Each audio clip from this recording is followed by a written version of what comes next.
একটি ইহজাগতিক সত্তা, সেহেতু কোনো ধর্মীয় বিধান অনুসরণ করে সংবিধান শুরু করা উচিত নয়। আর একটু জোরে বলেন নাউজুবিল্লাহ।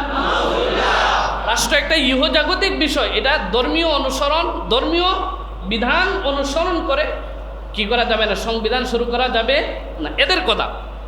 তাছাড়া একটি ধর্মকে প্রাধান্য দেয়া ধর্ম নিরপেক্ষতার পরিপন্থী। বুঝতে পারছেন? একটি ধর্মকে প্রাধান্য দেওয়া ধর্ম নিরপেক্ষতার পরিপন্থী। একটা ধর্ম মানে কি?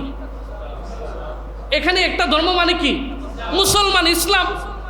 ইসলামকে টার্গেট করে এরা আঘাত করতে চায়, ইসলামকে আঘাত করে এরা টার্গেট করতে চায়।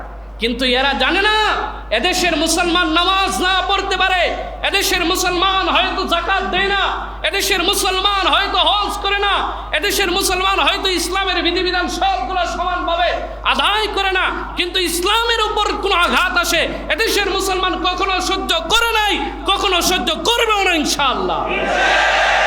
ইসলাম এদেশের মাটির সাথে বহুকাল থেকে চলে আসছে, চিরদিন চলবে।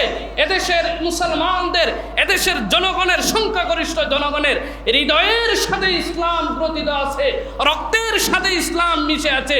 যতদিন আমার রক্ত প্রবাহিত হবে, যতদিন আমার শ্বাস নিঃশ্বাস থাকবে, ততদিন পর্যন্ত এদেশের মাটি এবং শেকড়ের সাথে ইসলাম থাকবে, কোরআন থাকবে, ইসলামের বিধান থাকবে। কেউ যদি এটাকে পরিবর্তন করে দিতে চায়, কেউ যদি এটাকে সংস্কার করে দিতে চায়, ওরা নিজেরাই সংস্কার হয়ে যাবে। কেউ যদি ইসলামের বিধানকে ডিলেট করে দিতে চায়, ওরাই ডিলেট হয়ে যাবে। সুতরাং আগে চলতো দিল্লির ইশারায়, এখন ওয়াশিংটনের ইশারায় চালাবেন, আমরা সেটা কখনোই মেনে নেব না।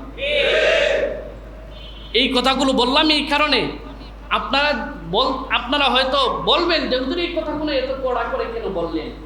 এই কড়া করে বললাম এই কারণেই, কারণ সুগভীর ষড়যন্ত্র চলছে।